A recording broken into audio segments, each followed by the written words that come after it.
বাবার সম্পত্তি পাওয়ার পর বাবাকেই অত্যাচার, বাড়ি থেকে বিতরণ, আদালতের নির্দেশে সম্পত্তি ফিরে পেলেন বৃদ্ধ। বাবার জমি নিজের নামে করে নেওয়ার পরই বাবার প্রতি ছেলের অত্যাচার, মারধর, বিভিন্ন অভিযোগ এনে বাড়ি থেকেও বিতরণ। বাবার অভিযোগের ভিত্তিতে, তথ্য প্রমাণের ভিত্তিতে তার সম্পত্তি পুনরায় তাকেই ফিরিয়ে দিলেন আদালত। আদালতের নির্দেশে খুশি এলাকার মানুষ। হিঙ্গলগঞ্জের রূপমারি পঞ্চায়েতের হাজারিকালী মন্দির সংলগ্ন এলাকার ঘটনা। সুবল মণ্ডলের অভিযোগ, তার সম্পত্তি তার ছেলে এবং বৌমা জোর করে তার কাছ থেকে লিখিয়ে নেয়। তারপরেই শুরু হয় অত্যাচার।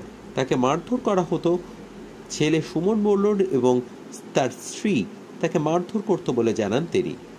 এই নিয়ে এলাকায় বহুবার সালিশ সভা হয়, কিন্তু তাতেও সমস্যার সমাধান হয়নি। এরপর ঘটনার বিবরণ জানিয়ে এর প্রতিকার চেয়ে সুবল মণ্ডল আদালতের দ্বারস্থ হন। আদালত সমস্ত তথ্য প্রমাণ বিবেচনা করে সুমন মণ্ডলের বাবার সম্পত্তি আবারও তাকেই ফিরিয়ে দেওয়ার নির্দেশ দেন। সুবল চন্দ্র মণ্ডল, 222 219 সুবল চন্দ্র মণ্ডল। এটা আপনার দাগ নম্বর? আমার দাগ নম্বর। এটা আপনার জমি? এটা আমার জমি।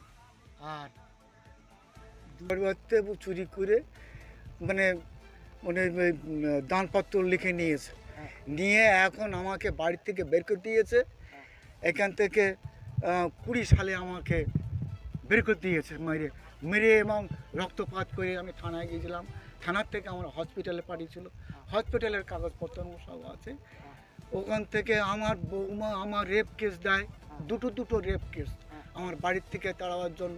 কেসটা এখনও চলছে এবং এবং আমাকে ছেলে মিথ্যা করে আমাকে জেল খাটিয়েছে, মিথ্যা অপবাদ দিয়ে, মিথ্যা প্রমাণ দিয়ে আমাকে। এইটা একটা আমি কোনো রকমভাবেই নজির হতে দেব না যে এই রকম বাবা ছেলেকে সম্পত্তি লেখার পরে সেই বাবাকে ঘাট ধাক্কা মেরে বাড়ির থেকে বের করে দেবে, তাকে জেল খাটাবে।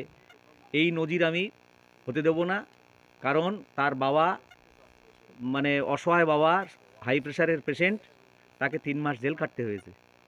এইটা যদি আমরা মেনে নিই তাহলে আগামী দিনে কোনো বাবাকে সে দেখভাল করবে, বাবাকে যত্ন খাতির করবে, তার ভরণ পোষণের দায়িত্ব নেবে। কিন্তু বর্তমানে সে বাবাকে বাড়ি থেকে তাড়িয়ে দিয়েছে, মারধর পর্যন্ত করেছে, জেলও খাটিয়েছে। এই অবস্থায় দাঁড়িয়ে সে এখন